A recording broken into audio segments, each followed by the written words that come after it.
Hello student, आप सभी का स्वागत है हमारे यूट्यूब चैनल रोशनी अकेडमी पर। हम आपको पढ़ाएंगे आज पृष्ठीय क्षेत्रफल और आयतन। सबसे पहले हम आपको बताएंगे आयत। सबसे पहले हम आपको आयत बताएंगे। जैसा कि हम जानते हैं, आयत के 6 पृष्ठों से मिलकर घनाभ बनता है और इसी प्रकार वर्ग के 6 पृष्ठों से मिलकर घन बनता है। आयत के 6 पृष्ठों से मिलकर घनाभ बनता है, इसलिए हम आपको आयत बताएंगे तब ताकि आपको घनाभ समझ में आ जाए क्लियर। तो सबसे पहले हम क्षेत्रफल देखेंगे। तो क्षेत्रफल लेने के लिए हमें लंबाई और चौड़ाई की जरूरत पड़ती है। जैसा कि हम जानते हैं कि आयत की आमने सामने भुजाएं बराबर होती हैं। जैसे भुजा बी और सी, भुजा ए डी के बराबर है, भुजा सी और डी भुजा ए बी के बराबर है। तो भुजा बी सी अगर यल सेंटीमीटर है, भुजा ए डी भी यल सेंटीमीटर होगी। भुजा सी और डी अगर 20 सेंटीमीटर है तो भुजा ए बी भी 20 सेंटीमीटर होगी। तो क्षेत्रफल देखेंगे। क्षेत्रफल क्या होता है? लंबाई गुणे चौड़ाई। तो क्षेत्रफल क्या होगा इसका? लंबाई गुणे चौड़ाई। क्षेत्रफल क्या होगा? लंबाई गुणे चौड़ाई। इसका परिमाप क्या होगा? यानी आयत का परिमाप निकालने के लिए हमें पूरी माप चाहिए। इस आयत की पूरी माप चाहिए। तो आयत की पूरी माप क्या होगी? भुजा बी सी एल सेंटीमीटर है और भुजा ए डी एल सेंटीमीटर है। तो यानी कि चारों भुजाएं हम जोड़ देंगे। तो चारों भुजाएं जोड़ देंगे यानी कि भुजा बी सी जोड़ेंगे एल, और भुजा सी डी जोड़ेंगे बी, भुजा ए डी जोड़ेंगे फिर यल होगी, और भुजा ए बी जोड़ेंगे तो बी। यानी चारों भुजाएं हमने जोड़ दी, l plus b plus l plus b, यानी चारों भुजाएं जोड़ देंगे। तो चारों भुजाएं जब जोड़ेंगे तो क्या होगा? एल और प्लस एल क्या होगा? 2l, बी और प्लस बी यानी 2b, तो प्लस 2b। तो इसमें अब क्या करेंगे? 2 कॉमन ले लेंगे। तो क्योंकि इसमें 2 और इसमें भी 2, तो 2 कॉमन आ जाएगा, बचेगा l। इसमें 2 कॉमन चला गया, क्या बचेगा? b। तो 2 इंटू एल प्लस बी यानी 2 इंटू लंबाई प्लस चौड़ाई। तो क्षेत्रफल क्या होगा? लंबाई गुणे चौड़ाई। परिमाप क्या होगा? 2 लंबाई प्लस चौड़ाई। अब इसका विकर्ण क्या होगा? तो विकर्ण यानी विकर्ण को इंग्लिश में डायगोनल कहते हैं। तो विकर्ण ए और सी यानी कि विकर्ण ए सी, इसकी माप क्या होगी? इस विकर्ण की माप क्या होगी? ए सी की माप क्या होगी? जैसा कि हम जानते हैं आयत के सभी एंगल बराबर होते हैं। आयत के सभी एंगल 90 डिग्री होते हैं। तो एंगल बी क्या होगा? ये भी 90 डिग्री होगा। तो एंगल बी 90 डिग्री होगा तो हमें ए और सी निकालने के लिए हमें इस विकर्ण को निकालने के लिए पाइथागोरस प्रमेय लगाना होगा। तो पाइथागोरस प्रमेय क्या होता है? कर्ण का स्क्वायर बराबर लंब का स्क्वायर प्लस आधार का स्क्वायर। तो ए सी क्या होगा? ये कर्ण होगी भुजा, और ए बी भुजा क्या है? लंब है, और बी सी भुजा क्या है? आधार है। तो यानी ए सी क्या है? कर्ण है। तो ए सी का स्क्वायर बराबर क्या हो जाएगा? लंब का स्क्वायर। लंब क्या है? बी है, तो बी का स्क्वायर हो जाएगा, और प्लस आधार का स्क्वायर। आधार क्या है? यल है, यानी यल का स्क्वायर। तो ए सी बराबर क्या हो जाएगा? स्क्वायर हटेगा, यहाँ पर क्या लग जाएगा? रूट लग जाएगा, root B square plus L square. तो भुजा ए सी की माप क्या होगी? ए सी की माप क्या होगी? Root B square plus L square. तो ये डायगोनल यानी विकर्ण क्या होगा? Root B square plus L square. ये विकर्ण root B square plus L square होगा। इसी प्रकार जैसे हम आयत का क्षेत्रफल निकाले थे, उसी प्रकार हम वर्ग का क्षेत्रफल निकालेंगे। जैसे जैसे हमने आयत का क्षेत्रफल निकाला था उसी प्रकार हम वर्ग का क्षेत्रफल निकालेंगे। जैसा कि हम जानते हैं कि वर्ग की चारों भुजाएं बराबर होती हैं। वर्ग की चारों भुजाएं बराबर होती हैं। तो भुजा अगर सी डी ए सेंटीमीटर है तो भुजा बी डी भी ए सेंटीमीटर होगी, भुजा ए बी भी 20 सेंटीमीटर होगी, भुजा ए और सी भी ए सेंटीमीटर होगी। तो इसका क्षेत्रफल क्या होगा, इसका क्षेत्रफल क्या होगा, इसमें लंबाई भी ए होगी और चौड़ाई भी ए होगी, इसमें लंबाई भी ए होगी और चौड़ाई भी ए होगी। तो जैसे जैसे हमने लंबाई एल रखा था तो इसमें ए रखेंगे, क्योंकि लंबाई और चौड़ाई बराबर है इसमें वर्ग में। तो बी क्या है, ए है, क्योंकि इसमें बी यानी कि बी क्या है, यानी चौड़ाई क्या है, ए है और लंबाई भी ए है। तो लंबाई गुणे चौड़ाई यानी लंबाई भी ए है और इंटू चौड़ाई भी ए है। तो क्या हो जाएगा, ए स्क्वायर, ए क्या है, भुजा, तो यह कह सकते हैं हम भुजा स्क्वायर, भुजा स्क्वायर। तो क्षेत्रफल क्या हो जाएगा, भुजा स्क्वायर। परिमाप क्या होगा, जैसे हमने चारों भुजाएं इसमें जोड़ी थी उसी प्रकार हम चारों भुजाएं इसमें भी जोड़ देंगे, यानी चारों भुजाएं इसमें भी जोड़ देंगे। तो चारों भुजाएं जब जोड़ेंगे तो ए प्लस ए प्लस ए प्लस ए, चार भुजाएं हैं तो चारों भुजाएं ए सेंटीमीटर की है, तो क्या हो जाएगा 4a। चारों भुजाएं ए सेंटीमीटर की है तो क्या हो जाएगा 4a। या कहा जाए कि 4 इंटू भुजा, ये भी हम कह सकते हैं कि 4 इंटू भुजा। विकर्ण क्या हो जाएगा, जैसे हमने विकर्ण आयत का विकर्ण निकाला था, आयत का विकर्ण क्या था, root B square plus L square, root B square plus L square. और इसमें चौड़ाई, चारों सभी भुजा बराबर है, लंबाई भी ए है और चौड़ाई भी ए है, तो चौड़ाई की जगह पर हम ए रखेंगे ए स्क्वायर और लंबाई की जगह पर हम ए रखेंगे तो ए स्क्वायर। क्या हो जाएगा, रूट ए स्क्वायर प्लस ए स्क्वायर क्या हो जाएगा 2a स्क्वायर, ए स्क्वायर प्लस ए स्क्वायर क्या हो जाएगा रूट 2a स्क्वायर, यानी 2a स्क्वायर हो जाएगा, रूट तो पहले से लगा है। तो इसमें क्या होगा, रूट बाहर निकलेगा और a अलग हो जाएगा, क्योंकि स्क्वायर से रूट हट जाएगा इसमें। तो रूट 2 इंटू ए, रूट 2 इंटू ए, ये कह सकते हैं रूट 2 इंटू ए। इसका विकर्ण क्या होगा, रूट 2 इंटू ए। तो इस आयत का क्षेत्रफल क्या था, लंबाई गुणे चौड़ाई। परिमाप क्या था 2 इंटू लंबाई प्लस चौड़ाई। विकर्ण क्या था root B square plus L square. क्षेत्रफल क्या था इसका, नहीं वर्ग का क्षेत्रफल भुजा स्क्वायर। परिमाप 4 इंटू भुजा। विकर्ण क्या होगा रूट 2 इंटू भुजा, या कहा जाए भुजा स्क्वायर या ए स्क्वायर, यानी ए कहा जाए या भुजा कहा जाए तो रूट 2 इंटू ए, या कहा जाए रूट 2 इंटू भुजा। ए क्या है, भुजा है। तो घनाभ का पृष्ठीय क्षेत्रफल क्या होगा, घनाभ का पृष्ठीय क्षेत्रफल होगा, पृष्ठीय क्षेत्रफल जैसे कि ये एक घनाभ है, ये भी एक घनाभ है जो बना हुआ है घनाभ है। इसमें ये लंबाई है और ये चौड़ाई है और ये ऊंचाई है। इसमें ये लंबाई है, ये चौड़ाई है और ये ऊंचाई है। तो जैसे कि ये एक घनाभ है, ये एक घनाभ है। तो ये डिब्बा क्या है, घनाभ है। तो इस डिब्बे में ये दिख रहा होगा, ये एक आयताकार दिख रहा होगा, स्क्रीन में एक आयताकार दिख रहा होगा। तो इस आयताकार, इसको अगर कट कर दिया जाए तो इसमें एक आयत निकलेगा। इसके 6 पृष्ठ है, 6 पृष्ठ को अगर कट कर दिया जाए तो 6 इसमें आयत निकलेंगे। तो सबसे पहले इस आयत का क्षेत्रफल हम देखेंगे। इस आयत के क्षेत्रफल में क्या है, ये लंबाई है और ये ऊंचाई है।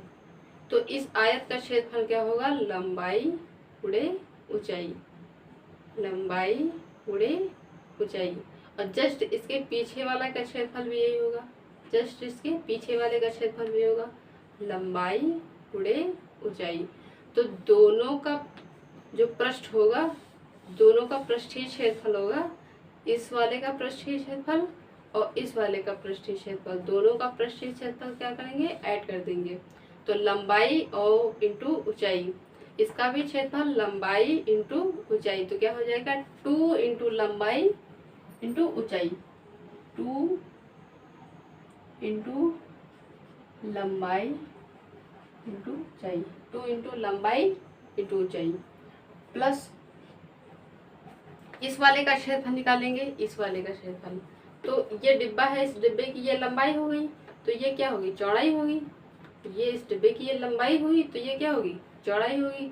तो इस वाले पृष्ठ का क्षेत्रफल क्या होगा, इसमें चौड़ाई है और ऊंचाई है, इसमें चौड़ाई है और ऊंचाई है, तो इस वाले का क्षेत्रफल क्या होगा, चौड़ाई इंटू ऊंचाई, यानी चौड़ाई गुणे ऊंचाई। जस्ट इसके पीछे वाले का क्षेत्रफल क्या होगा, चौड़ाई इंटू ऊंचाई, यानी चौड़ाई गुणे ऊंचाई। तो दोनों का क्षेत्रफल क्या कर देंगे, जोड़ेंगे, इसका क्षेत्रफल और इसका क्षेत्रफल, दोनों का क्षेत्रफल हम जोड़ देंगे। तो क्या होगा, 2 इंटू चौड़ाई इंटू ऊंचाई, तो 2 इंटू चौड़ाई इंटू ऊंचाई। तो इसमें कॉमन क्या आ जाएगा, कॉमन आएगा 2, क्योंकि इसमें भी 2 है, इसमें भी 2 है, दोनों में 2 है, तो 2 कॉमन आ जाएगा। और क्या कॉमन मिल रहा है, h, इसमें भी h है और इसमें भी h है, तो दोनों में h है, तो h कॉमन आ जाएगा। बचेगा क्या, l और h, 2 और h कॉमन ले लिएगा तो बचेगा l, इसमें l बचेगा, और इसमें 2h कॉमन ले लिएगा तो बचेगा b।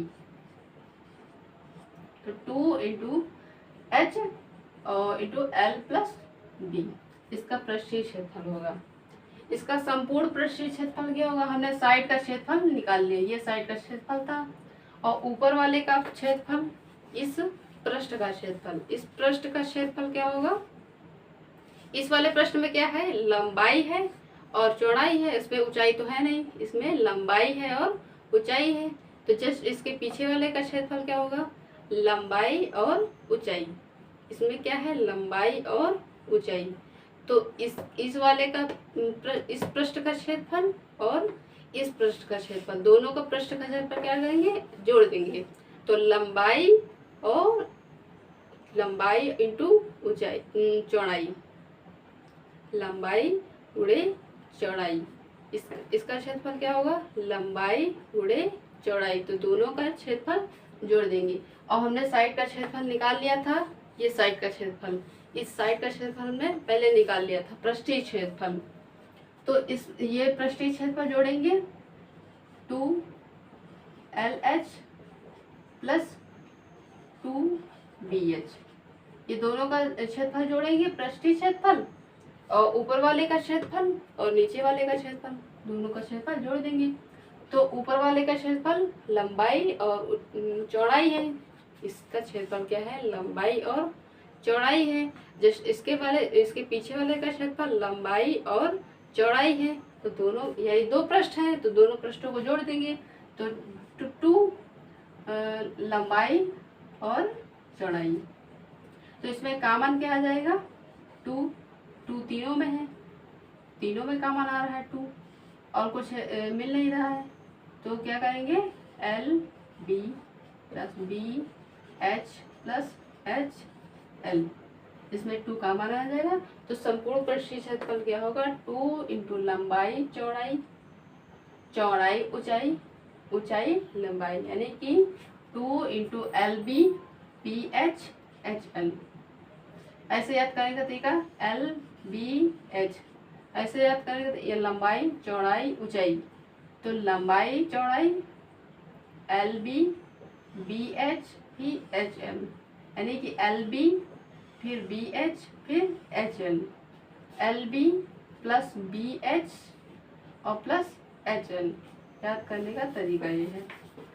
और इसका आयतन क्या हो जाएगा, घनाभ का आयतन, तो घनाभ का आयतन होता है लंबाई गुणे चौड़ाई गुणे लंबाई गुणे चौड़ाई गुणे ऊंचाई, ये घनाभ का आयतन हो जाएगा। इसी प्रकार घन का आयतन क्या होगा, जैसा कि हम जानते हैं कि जैसे वर्ग की सभी भुजाएं बराबर होती हैं, उसी प्रकार घनाभ की सभी भुजाएं बराबर होंगी, क्योंकि वर्ग के 6 पृष्ठों से मिलकर घन बनता है, यानी कि वर्ग के 6 पृष्ठों से मिलकर घन बनता है। तो घन का आयतन क्या हो जाएगा, उसी प्रकार जिस प्रकार हमने घनाभ का आयतन निकाला था, तो इसमें लंबाई भी a है और चौड़ाई भी a है और ऊंचाई भी a है। इस घन की लंबाई भी a है, चौड़ाई भी a है और ऊंचाई भी a है। तो इसमें लंबाई ए है, चौड़ाई क्या है, ए है, और ऊंचाई भी ए है। तो इसका पृष्ठीय क्षेत्रफल क्या हो जाएगा? अब इसका पृष्ठीय क्षेत्रफल क्या होगा? घन का आयतन क्या होगा? ए क्यूब, यानी ए इंटू ए, तो इसका आयतन क्या हो जाएगा? ए क्यूब, या कहा जाए भुजा क्यूब, भुजा क्यूब, यानी घन का आयतन क्या हो जाएगा? भुजा क्यूब। अब इसका पृष्ठीय क्षेत्रफल क्या होगा? घन का पृष्ठीय क्षेत्रफल, तो ये एक घन है, ये एक घन है, इसमें भी घन बना हुआ है, ये एक घन है, इस घन का पृष्ठीय क्षेत्रफल क्या होगा? यानी साइड का क्षेत्रफल, ये साइड का क्षेत्रफल क्या होगा? तो जैसा कि ये एक वर्ग दिख रहा होगा सामने से, ये एक वर्ग दिख रहा होगा, ये एक वर्ग, तो इस वर्ग का क्षेत्रफल क्या होगा? लंबाई गुणे ऊंचाई, लंबाई गुणे ऊंचाई। तो इसमें लंबाई भी ए है और ऊंचाई भी ए है, यानी कि ए इंटू ए। जैसा कि हमने घनाभ का पृष्ठीय क्षेत्रफल निकाला, उसी प्रकार हम निकाल सकते हैं पृष्ठीय क्षेत्रफल। जैसे कि हमने 2 इंटू एल एच और प्लस 2 इंटू बी एच इसे हमने निकाला था, तो 2 इंटू एल, ये इसमें एल क्या है? ए है, चौड़ाई भी ए है और ऊंचाई भी ए है, यानी कि तीनों भुजाएं क्या है? लंबाई चौड़ाई ऊंचाई, यानी तीनों का क्या है? बराबर है। तो एल की जगह पर हम क्या रखेंगे? ए रखेंगे, और एच की जगह पर क्या रखेंगे? ए रखेंगे, प्लस 2 इंटू बी एच, तो 2 बी की जगह पर ए और एच की जगह पर ए, एच की जगह पर हम ए रखेंगे, यहाँ पर रखेंगे ए इंटू ए, ठीक। तो इसमें क्या हो जाएगा? यानी 2a² और 2a² क्या हो जाएगा? 4a², 4a²। और इसका संपूर्ण पृष्ठीय क्षेत्रफल क्या होगा? संपूर्ण पृष्ठीय क्षेत्रफल, ये तो हमने साइड का क्षेत्रफल निकाला, इसका संपूर्ण पृष्ठीय क्षेत्रफल क्या होगा? जिस प्रकार हमने इसका क्षेत्रफल निकाला था संपूर्ण पृष्ठीय क्षेत्रफल, तो 2 इंटू लंबाई क्या थी? ए, क्योंकि इसमें सभी भुजा बराबर होंगी, ए, लंबाई भी इसमें ए होगी, और इंटू चौड़ाई भी इंटू ए होगी, और प्लस बी की जगह पर इसमें ए होगा, और चौड़ाई में ए होगी, और प्लस ऊंचाई क्या है? ए है, और एल भी ए, तो इसमें क्या होगा? a² और प्लस a² प्लस a², यानी कि a² plus a² plus a², तो क्या हो जाएगा? 3a², क्या होगा? 3a², तो 2 3 6, यानी कि 6a²। तो इसका संपूर्ण पृष्ठीय क्षेत्रफल क्या होगा? इसका संपूर्ण पृष्ठीय क्षेत्रफल होगा 6a²। जैसे याद करने का तरीका क्या है? पृष्ठीय क्षेत्रफल यानी कि जैसे कमरा होता है तो कमरे की 4 दीवारें होती हैं, तो यानी 4 दीवारें हैं, यानी साइड का क्षेत्रफल, तो यानी कि साइड कितने हैं? 4 ही तो होते हैं, तो साइड का क्षेत्रफल क्या होगा? ये साइड का क्षेत्रफल, इस साइड का क्षेत्रफल, यानी कमरे की 4 दीवारें होती हैं, यानी पृष्ठीय क्षेत्रफल तो 4a², यानी 4 दीवारें होती हैं। तो संपूर्ण पृष्ठीय क्षेत्रफल यानी कि छत भी मिला लेंगे और जमीन भी मिला लेंगे, तो यानी 6 पृष्ठ हो जाएंगे, तो कहा जाए कि संपूर्ण पृष्ठीय क्षेत्रफल क्या होगा? यानी 6 पृष्ठ होंगे, यानी 6a² हो जाएगा। तो ये घन है, ये घनाभ है, ये घनाभ है, ये घन है। तो इसका हम विकर्ण, घनाभ का विकर्ण और घन का विकर्ण हम अगले वीडियो में बताएंगे। धन्यवाद।